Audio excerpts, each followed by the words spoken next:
Today we're going to discuss why it's important to understand what the agent's marketing plans is for your house.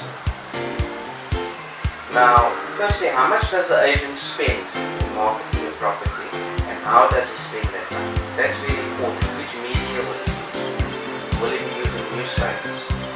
Is he afraid of the latest cutting-edge technology? Does he have a good website? Does he use video, email? Does he use Google pay-per-click, search engine optimization, and all those cutting-edge technology?